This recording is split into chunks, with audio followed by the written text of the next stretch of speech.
할렐루야. 우리 함께 사도신경으로 우리 신앙 고백하시면서 주님 앞으로 나아가겠습니다. 전능하사 천지를 만드신 하나님 아버지를 내가 믿사오며 그 외아들 우리 주 예수 그리스도를 믿사오니 이는 성령으로 잉태하사 동정녀 마리아에게 나시고 본디오 빌라도에게 고난을 받으사 십자가에 못 박혀 죽으시고 장사한 지 사흘 만에 죽은 자 가운데서 다시 살아나시며 하늘에 오르사 전능하신 하나님 우편에 앉아 계시다가 저리로서 산 자와 죽은 자를 심판하러 오시리라. 성령을 믿사오며 거룩한 공회와 성도가 서로 교통하는 것과 죄를 사하여 주신 것과 몸이 다시 산 것과 영원히 산 것을 믿사옵나이다. 아멘. 324장 우리 함께 찬양하시겠습니다. 324장 예수 나를 오라 하네 우리 함께 찬양하시겠습니다.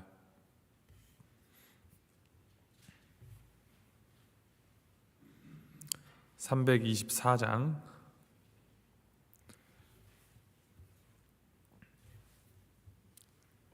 함께 찬양하시겠습니다. 예수 나를 오라 하네 예수 나를 오라 하네 어디든지 주를 따라 주와 같이 가려네 주의 인도하심 따라 주의 인도하심 따라 어디든지 주를 따라 주와 같이 가려네 겟세마네 동산까지 주와 함께 가려 하네 피땀 흘린 동산까지 주와 함께 가려네 주의 인도하심 따라 주의 인도하심 따라 어디든지 주를 따라 주와 같이 가려네 심판하실 자리까지 주와 함께 가려 하네 심판하실 자리까지 주와 함께 가려네 주의 인도하심 따라 주의 인도하심 따라 어디든지 주를 따라 주와 같이 가려네 주가 크신 은혜 내려 나를 항상 돌보시고 크신 영광 보여주며 나와 함께 가시네 주의 인도하심 따라 주의 인도하심 따라 어디든지 주를 따라 주와 같이 가려네. 아멘. 하나님께서 우리에게 주신 말씀 잠언 28장 1절부터 14절 말씀입니다. 잠언 28장 1절에서부터 14절까지 말씀 우리 함께 교독하시겠습니다.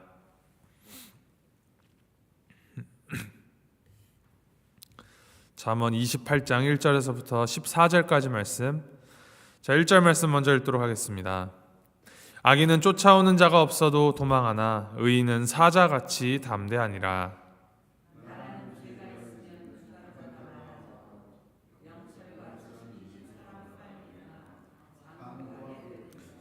가난한 자를 학대하는 가난한 자는 곡식을 남기지 아니하는 포구 같으니라.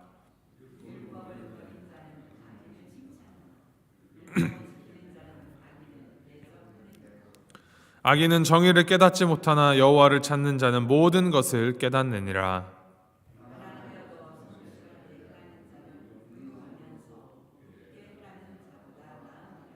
율법을 지키는 자는 지혜로운 아들이요 음식을 탐하는 자와 사귀는 자는 아비를 욕되게 하는 자니라.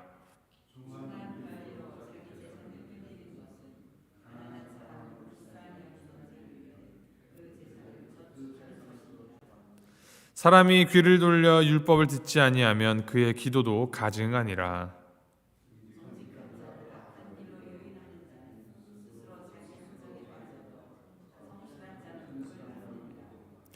부자는 자기를 지혜롭게 여기나 가난해도 명철한 자는 자기를 살펴 아느니라.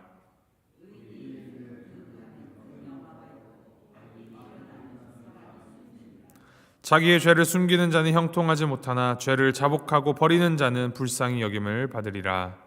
항상 경외하는 자는 복되거니와 마음을 완악하게 하는 자는 재앙에 빠지리라. 아멘. 이 히스기야 왕 시대 이제 그의 신하들이 특별히 가려서 뽑은 이 솔로몬의 제2 잠언으로 불리우는 오늘 본문은 이제 악인과 의인을 또 반복하여서 비교 설명하면서 그들의 행위로 인한 두 가지 상반된 결과를 보여주고 있습니다. 즉 악인은 어리석은 자요 의인은 지혜로운 자라는 것입니다. 지혜로운 자는 하나님의 말씀 즉 율법을 지키는 자요 어리석은 자는 율법을 거스르는 사람으로 율법을 듣고 지켜 행하는 자는 복을 받을 것이요 그렇지 않은 자는 저주를 받게 된다라는 말씀을 주시고 있습니다. 1절 말씀을 이렇게 기록합니다. 악인은 쫓아오는 자가 없어도 도망하나 의인은 사자같이 담대하니라. 쫓아오는 자가 없는데도 악인은 도망을 간다고 합니다. 이 눈에 보이는 쫓아오는 자가 없지만 눈에 보이지 않는 그 양심이 하나님께서 심으신 양심이 그를 쫓고 있기 때문입니다. 이 양심이라는 것은 하나님의 책망이면서 동시에 하나님의 사랑입니다. 양심이 있기 때문에 괴로워하지만 그 괴로움 때문에 우리는 잘못된 삶이 무엇인지 알고 거기서부터 돌이킬 수 있습니다. 반면에 의인의 삶은 사자같이 담대하다 합니다.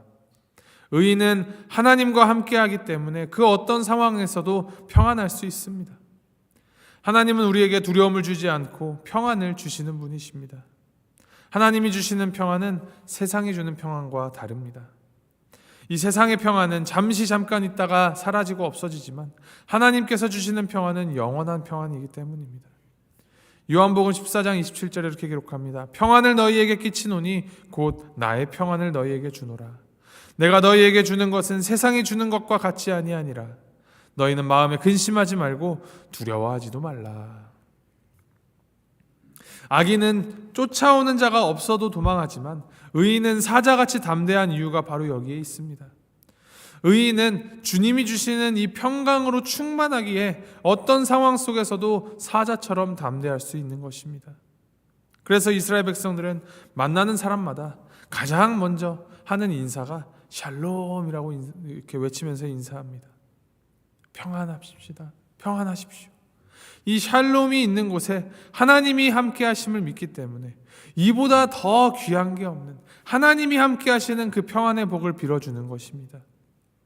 특별히 이 예수님의 오심을 기억하고 되새기는 이 성탄의 계절, 우리에게 평안을 주시기 위하여서 오신 평강의 왕 예수 그리스도를 기억하고 예수님을 붙잡고 주님 주신 그 평강을 제대로 알 때 세상의 그 어떠한 것 앞에서도 우리는 두려워할 것이 없을 것입니다. 2절 말씀에 이렇게 기록합니다. 나라는 죄가 있으면 주관자가 많아져도 명철과 지식 있는 사람으로 말미암아 장구하게 되느니라. 한 나라를 다스리는 지도자들의 이 부패 정도가 심해지면 나라의 기능 자체가 멈춰버립니다. 또한 부패한 정치인들이 있으면 지도자들이 자주 바뀝니다. 말 그대로 나라 전체가 혼란스럽고 불안정한 상태에 이르게 됩니다. 그러나 슬기롭고 지혜로운 사람을 지도자로 세우게 되면 나라가 안정을 얻게 됩니다. 2절 말씀에서 말하는 이 명철과 지식이 있는 사람이란 하나님의 말씀인 이 성경의 가치관대로 나라를 운영하는 지도자를 가리킵니다. 하나님을 두려워할 줄 알고 하나님을 진정으로 경외하며 하나님 나라의 가치관을 따라서 그 국정을 운영해 나가는 지도자가 제 자리에 오르는 것이 정말로 중요합니다. 절대적 가치의 기준인 성경의 가치가 무너져 내리면 사람들은 저마다 자기 생각이 옳다고 주장하는 그러한 시대가 도래할 수밖에 없습니다. 성경을 진리로 받아들이는 세대가 다 사라지고 개인의 생각과 의견만 우선시하는 그 세대가 얼마나 악하고 어지럽습니까? 낙태, 동성애, 동성결혼, 안락사, 마약, 부정부패, 뇌물수수, 온갖 죄악들이 죄로 받아들여지지 않는 사회가 도래하고 말았습니다. 합법적으로 낙태를 하고 합법적이라고 동성들이 결혼을 하고 안락사와 마약을 합법적으로 이용하고 아주 혼란하고 혼탁한 시대입니다. 권력과 그 자리를 이용하여서 개인의 이익을 편취하고 무고한 사람들을 낙인 찍고 그것을 이용하여 여론을 몰아가고 그 사이에 자신은 한몫 챙기고 입 싹 씻어버리는, 이 얼마나 삐뚤어져 있는 사회입니까? 그럼에도 불구하고 여전히 살아계신 하나님을 섬기는 그 명철과 주님의 절대적 말씀을 통해 배운 그 지식을 가지고 나라를 운영해 가려는 사람들이 존재합니다. 이와 같은 사람들로 인하여 나라는 지속되고 안정되어 장구할 수 있다라고 합니다.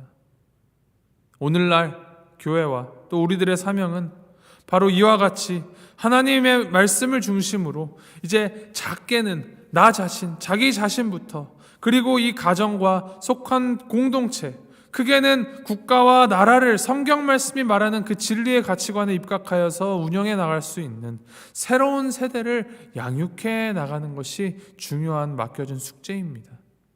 의인을 길러내야 합니다. 4절 말씀에 이렇게 기록합니다. 율법을 버린 자는 악인을 칭찬하나 율법을 지키는 자는 악인을 대적하느니라. 7절 말씀입니다. 율법을 지키는 자는 지혜로운 아들이요 음식을 탐하는 자와 사귀는 자는 아비를 욕되게 하는 자니라. 이 인간을 창조하신 하나님께서는 이 인간을 창조하신 후에 그냥 네 알아서 살아라 내버려 두지 아니하시고, 이 인간이 하나님께서 지으신 그 계획대로 인간다운 삶을 살 수 있게끔 그 인생의 사용 설명서를 주시는데 그것이 바로 율법, 하나님의 말씀입니다. 로마서 1장 말씀을 보면은 하나님께서 인간에게 내리시는 가장 무서운 벌이 바로 내버려 두심이라는 사실을 알 수 있습니다. 죄악된 인간이 자기 하고 싶은 대로 다 하도록 그냥 내버려 두시면 이 세상이 과연 어떻게 되겠습니까? 엉망진창이 될 것입니다. 반대로 하나님께서는 그 말씀에 입각한 양심의 가책을 주시고 고난과 시험거리를 주심으로 거기 잘못된 길로부터 돌이키게 하시는 것, 그것이 바로 하나님께서 우리를 사랑하신다는 증거가 된다 하였습니다. 인간들은 자신을 사랑하기 때문에 자신을 위한 온갖 투자를 아끼지 않습니다.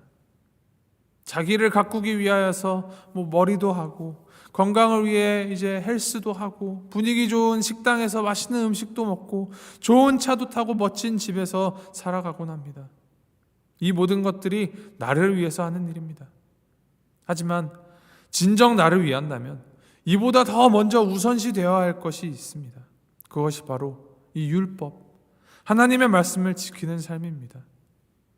이 말씀을 지킨다라는 것은 하나님의 이 간섭하심에 나를 맡기겠다라는 결단입니다. 나를 위한다면서 정작 하나님의 말씀을 지키지 않는 사람들은 이 밑빠진 독에 물 붓는 것처럼 허망하고 헛된 인생임을, 악인의 인생임을 우리는 기억해야 합니다.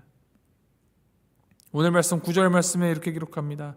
사람이 귀를 돌이키고 율법을 듣지 아니하면 그의 기도도 가증하니라. 사람이 하나님의 뜻과 방법대로 살아가는 것에는 아무런 관심이 없고 자신의 이 계획과 뜻만 고집하면서 하나님께 자신의 기도 제발 좀 들어달라고 간구하는 것, 그것은 하나님 보실 때 가증한 것이다 라고 합니다. 이것은 하나님을 믿는 바른 태도가 아니라 나를 위하여 하나님을 이용하는 것입니다. 아이가 몸에 해로운 것을 달라고 부모에게 무작정 울고불고 드러누워서 떼쓰는 모습과 같습니다. 그것을 하나님께서는 가증하다 하십니다. 그러니 우리가 이 기도를 한다라는 것에도, 기도를 할 때에도 기도를 얼마나 많이 오래 하느냐, 얼마나 유창하고 멋있는 미사역으로 기도를 하느냐, 그것이 중요한 것이 아니라 우리가 어떠한 기도를 하고 또 어떠한 마음으로 기도를 하느냐가 정말로 중요합니다. 하나님의 말씀에 기록된 그 가치와 그 가르침들에는 하나도 귀를 기울이지 않고 정작 본인의 삶 가운데에서 하나님은 저기 어디 멀리 구석으로 밀어 넣어 놓거나 주일에만 잠깐 꺼내어 쓰는 그러한 하나님으로 이용하거나 혹은 겉에 보이는 장식처럼 그냥 걸어놓고는 실상 그 삶 가운데 하나님이 원하시는 가치들이 하나도 적용되지 않은 삶을 살면서 하나님 기도합니다. 복 주세요. 이거 주세요. 저거 주세요. 소리치고 외치며 기도하는 것 아무 소용없다 하시는 것입니다. 가증하다, 악하다 하십니다. 하나님께 드리는 이 기도함에 있어서도 마찬가지고 우리의 삶을 살아감에 있어서나 또 누가 우리의 이 삶을 이끌어 가시는 주인이 누구이신가, 누가 주인이시며 누가 중심 되시는가를 확고히 하는 것이 정말로 중요합니다. 그리고 이 원리는 다른 모든 삶의 원칙들에 다 동일하게 적용이 됩니다. 오늘 본문 말씀 3절에 가난한 자를 학대하는 것, 8절에 기록하는 돈을 버는 경제활동에 있어서도 불의한 고리대금으로 부를 축적하는 것, 13절에 자기 죄를 숨기는 것, 4절, 7절, 9절에 기록하는 율법을 버리는 것들, 이 모든 것 가운데 이 악한 모습들을 통하여 말씀하시고자 하시는 것은 우리가 하나님 중심으로 하나님의 마음과 뜻에 합하여 그 부르시는 부르심 따라서 맞추어 살아가야 한다라는 말씀입니다. 누구에게 충성을 하고 무엇을 중심으로 살아가야 하는지를 명확히 알고 가는 자에게는 복이 있다 말씀하셨습니다. 하나님의 말씀인 율법을 지키는 자는 지혜로운 사람입니다. 하나님을 경외한다라는 것은 하나님의 말씀을 지킨다라는 의미입니다. 그러므로 지혜로운 사람은 하나님의 말씀을 지키며 그분의 그 말씀대로 순종하는 사람입니다. 더 나아가 지혜로운 사람은 자신을 사랑하되 자신만을 사랑하는 자가 아니라 내 이웃을 내 몸 사랑하듯 그렇게 그 사랑이 확장되고 뻗어져 나가는 사람입니다. 이것을 기억하시면서 하나님의 말씀이 그 율법이 말씀하는 가장 큰 명령, 하나님을 사랑하고 이웃을 사랑하라 하신 그 명령을 삶 가운데에서 온전히 실천하면서 진정으로 하나님을 경외하는 오늘 하루의 삶을 살아내는 우리 모두가 되기를 주님의 이름으로 소망하고 축복합니다. 함께 기도하시겠습니다.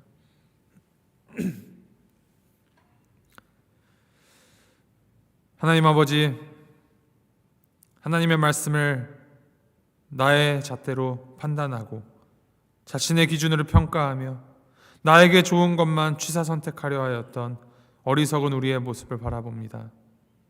주님, 우리가 진실된 마음으로 주님을 섬기고 겸손한 자세로 하나님께 나아가는 참된 평안과 행복이 주님 안에 있음을 깨달아 알고 하나님 말씀에 전적으로 순종하는 삶을 살도록 주님 인도하여 주시옵소서. 하나님을 사랑하는 만큼 하나님을 경외하고 두려워하게 하시며 나를 사랑하는 만큼 내 이웃과 함께 더불어 살아갈 수 있는 그러한 사랑의 마음을 우리에게 주시옵소서. 나 자신을 믿고 따르는 자가 아니라 오직 참 지혜 되신 하나님의 말씀을 믿고 따르는 그 삶을 살도록 주님 인도하여 주시옵소서. 진리 안에서 참 자유를 누리게 하시고 죄로 인하여서 억압당하고 눌린 자를 참 자유인으로 주님께 인도하는 오늘 우리의 하루의 삶이 되도록 주여 함께하여 주시옵소서. 감사드리며 이 모든 말씀 우리 주 예수 그리스도의 이름으로 기도합니다. 아멘. 하늘에 계신 우리 아버지여, 이름이 거룩히 여김을 받으시오며 나라의 마옵시며 뜻이 하늘에서 이룬 것 같이 땅에서도 이루어지이다. 오늘날 우리에게 일용할 양식을 주옵시고 우리가 우리에게 죄 지은 자를 사하여 준 것 같이 우리의 죄를 사하여 주옵시고 우리를 시험에 들게 하지 마옵시고 다만 악에서 구하옵소서. 대개 나라와 권세와 영광이 아버지께 영원히 있사옵나이다. 아멘.